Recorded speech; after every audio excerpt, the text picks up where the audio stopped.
According to the Torah, the tribe of Benjamin, from after the conquest of the Promised Land by Joshua until the formation of the First Kingdom of Israel in c. 1050 BCE, the tribe of Benjamin was a part of a loose confederation of Israelite tribes. No central government existed, and in times of crisis the people were led by ad hoc leaders known as judges. The entire tribe of Benjamin, women and children included, was almost wiped out by the other Israelite tribes after the Battle of Gibeah. The remnant of the tribe was spared and allowed to marry women of another town, whose husbands had been killed, to enable the tribe to continue. Responding to a growing threat from Philistine incursions, the Israelite tribes formed a strong, centralized monarchy. The first king of this new entity was Saul, from the tribe of Benjamin, which at the time was the smallest of the tribes. He reigned from Gibeah for 38 years. After Saul died, all the tribes other than Judah remained loyal to the house of Saul, but after the death of Ishbosheth, Saul's son and successor to the throne of Israel, the tribe of Benjamin joined the northern Israelite tribes in making David, then king of Judah, king of the United Kingdom of Israel and Judah. On the accession of Rehoboam, David's grandson, in c. 930 BCE, the northern tribes split from the house of David to reform a kingdom of Israel. The tribe of Benjamin remained a part of the kingdom of Judah until Judah was conquered by Babylon in c.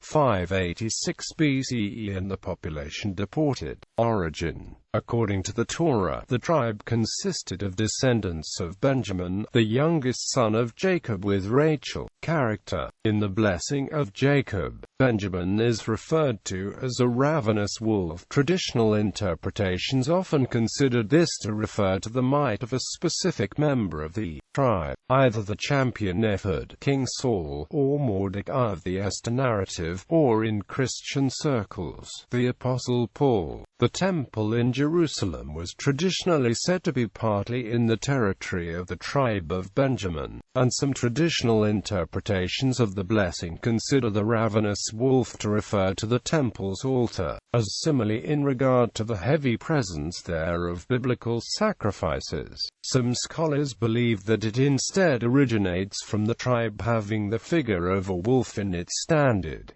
The Battle of Gibeah. The tribe of Benjamin is initially described in the Bible as being very pugnacious, for example in the Song of Deborah, and in descriptions where they are described as being taught to fight left-handed, so as to be able to wrong-foot their enemies, and where they are portrayed as being brave and skilled archers. However, an abrupt change of character to one of placidity occurs in the text after a traumatic incident for the tribe.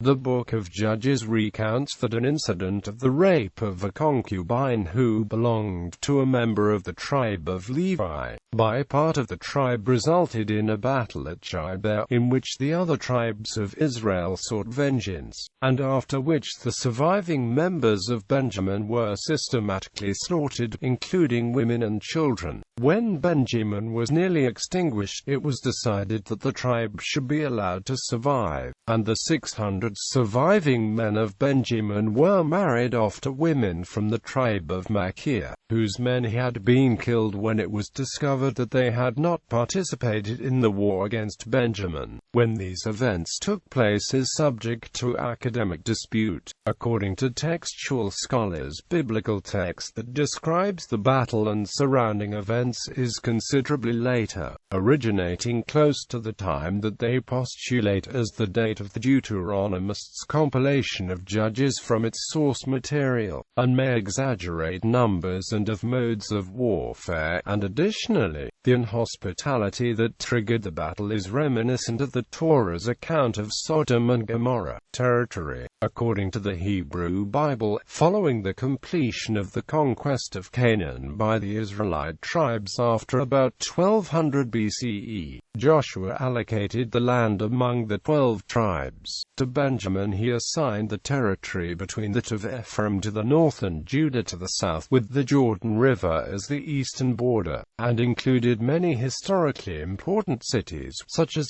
Bethel, Gibeah, and encroached on the northern hills of Jerusalem. Modern Israeli scholars have identified most of the towns mentioned in the book of Joshua and that belong to the lot of Benjamin. Only those towns and villages on the northernmost and southernmost territorial boundary lines, or purlieu, are named in the land allocation, though, in actuality, all unnamed towns and villages in between these boundaries would still belong to the tribe of Benjamin. The Babylonian Talmud names 3 of these cities, all of which were formerly enclosed by a wall, and belonged to the tribe of Benjamin: Lida, Ono, and Gehar-Harashim. Presumably, the westward boundary of the tribe of Benjamin would have stretched as far as the Mediterranean Sea, marking what is now one of the southernmost butts and bounds of Benjamin's territory is the spring of the waters of Nephtoah, a place identified as Kephalifta and situate on the left-hand side of the road as one enters Jerusalem.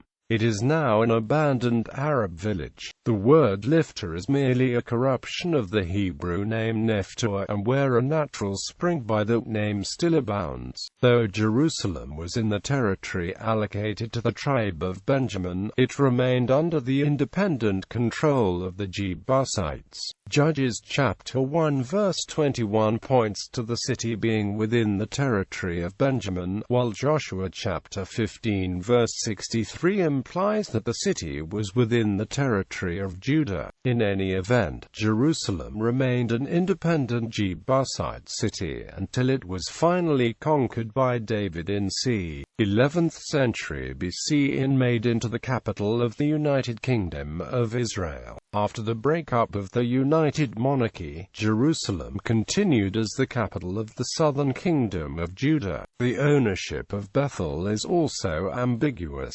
Though Joshua allocated Bethel to Benjamin, by the time of the prophetess Deborah, Bethel is described as being in the land of the tribe of Ephraim. Then, some 20 years after the breakup of the United Monarchy, Abiah, the second king of Kingdom of Judah, defeated Jeroboam of Israel and took back the towns of Bethel, Jeshna and Ephron, with their surrounding villages. Ephron is believed to be the Ophrah that was also allocated to the tribe of Benjamin by Joshua. Its situation between the leading tribe of the Kingdom of Israel and the leading tribe of the Kingdom of Judah may have been prophesied in the blessing of Moses, where it is described as dwelling between YHWH's shoulders. Some textual scholars view this as a post-diction, maintaining that the poem was written long after the tribe had settled their fate. After the dissolution of the United Kingdom of Israel in c. 930 BCE, the tribe of Benjamin joined the tribe of Judah as a junior partner in the Kingdom of Judah, or Southern Kingdom. The Davidic dynasty, which had roots in Judah, continued to reign in Judah. As part of the Kingdom of Judah, Benjamin survived the destruction of Israel by the Assyrians, but instead was subjected to the Babylonian